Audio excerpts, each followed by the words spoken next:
Students, तो आज हम बैलेंस ग्रोथ थ्योरी के बारे में पढ़ेंगे।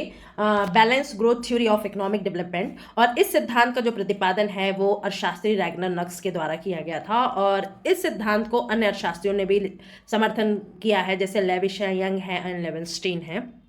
संतुलित विकास जो सिद्धांत है या संतुलित विकास के जो थ्योरी है वो इस बात पर बल देती है कि अर्थव्यवस्था में एक साथ अनेक विभिन्न प्रकार के उद्योगों में निवेश किया जाए।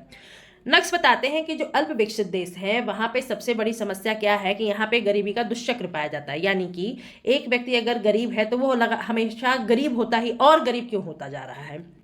तो उन्होंने बताया कि अल्प विकसित देशों में मांग और पूर्ति दोनों ही पक्षों पर क्या पाया जाता है, गरीबी का दुष्चक्र पाया जाता है। और अगर हमें इस दुष्चक्र को तोड़ना है तो इसके लिए जरूरी है कि एक साथ अर्थव्यवस्था में कई उद्योगों पर या कई उद्योगों की स्थापना पर निवेश किया जाए।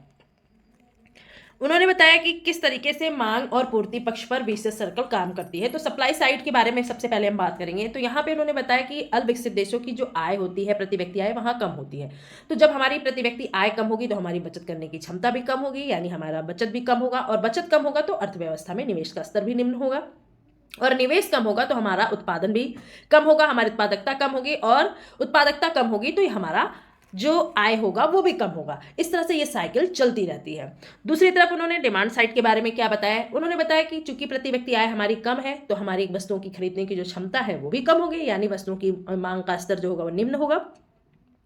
इसके बाद जब मांग वस्तुओं की कम होगी तो बाजार में जो है निवेश का स्तर कम होगा, और निवेश कम होगा तो उत्पादन कम होगा, और उत्पादन कम हो रहा है यानी हमारी आय का स्तर भी निम्न रहेगा।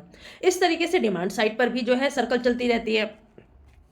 नेक्स्ट ने यह बताया कि किसी देश के आर्थिक विकास के लिए केवल ये नहीं जरूरी है कि वहाँ पे बचत हो और पूंजी का निर्माण हो, इसके लिए इससे ज़्यादा यह इंपॉर्टेंट है कि वहाँ वस्तुओं और सेवाओं के लिए मांग हो उस बाजार में, और निवेश करने की प्रेरणा हो जो एंटरप्रेन्योर्स हैं उनके लिए।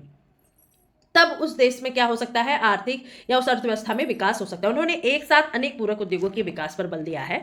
और जो नक्स थे वो बैलेंस ग्रोथ की बात करते थे, जैसे एग्रीकल्चर और इंडस्ट्री, इनका बराबर मतलब दोनों क्षेत्रों पर बैलेंस बना होना चाहिए। पूंजीगत वस्तु है और उपभोक्ता वस्तु है, या social overhead, capital and direct productive activities है, इनके बीच में बैलेंस होना चाहिए। पर बैलेंस का यहाँ मतलब नहीं है कि जो सभी क्षेत्र चाहे एग्रीकल्चर या इंडस्ट्री सभी एक ही दर से बढ़ना शुरू कर देंगे, ऐसा नहीं है। पर हाँ, ऐसा भी नहीं हम कर सकते कि किसी एक क्षेत्र पर ज्यादा फोकस करें, दूसरे क्षेत्र को इग्नोर कर दे। हमें दोनों पर ही फोकस करना है, लगभग सभी क्षेत्रों पर फोकस करना है, भले ही उनकी जो ग्रोथ रेट है उसमें डिफरेंस, उससे मतलब नहीं है। अब नक्स ने क्या बताया है कि आर्थिक विकास के उन्होंने दो रास्ते बताए। पहला बताया कि विभिन्न क्षेत्रों के बीच संतुलन लाने के लिए या तो हम प्राइस मैकेनिज्म का सहारा ले लें, लेकिन जो प्राइस मैकेनिज्म है वो बहुत अधिक सक्सेसफुल नहीं है। दूसरा रास्ता क्या बताते हैं कि संतुलन स्थापित करने की जिम्मेदारी राज्य को दे दिया जाए। अब हमारे सामने प्रश्न ये उत्पन्न होता है कि जो संतुलन स्थापित करने की जिम्मेदारी राज्य को दी जाए कि निजी क्षेत्रों को दी जाए। इस पर वो कहते हैं कि ये डिसाइड करने की जिम्मेदारी हमारे अर्थशास्त्री की नहीं है, बल्कि ये एक प्रशासनिक समस्या है।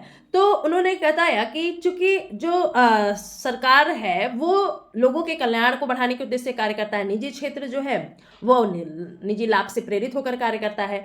लोगों के अगर हमें अर्थव्यवस्था में एक साथ बहुत अधिक मात्रा में निवेश करना है तो उसके लिए बहुत अधिक मात्रा में पूंजी की आवश्यकता है, और निजी क्षेत्र में इतनी क्षमता नहीं है कि वो अर्थव्यवस्था में इतनी मात्रा में निवेश कर सके, इसलिए ये जिम्मेदारी किसको उठानी पड़ेगी, राज्य को।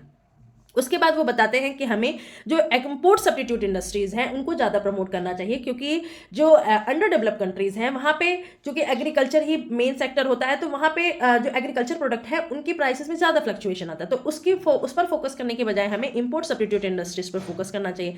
इस सिद्धांत की भाई कुछ कमियां भी हैं, जैसे इसमें कृषि क्षेत्र के विकास को इग्नोर किया गया है। इस बात को भी ध्यान नहीं दिया गया कि सभी देशों में जो संसाधन है वो सीमित मात्रा में है, क्योंकि अगर हम संतुलित विकास की जहाँ बात की जा रही है कि सभी क्षेत्रों में एक साथ निवेश किया जाए, तो सबसे बड़ी समस्या अल्प विकसित देशों की पूंजी की ही है। अगर पूंजी होती उनके पास तो हमें समस्या का सामना ही नहीं करना पड़ता।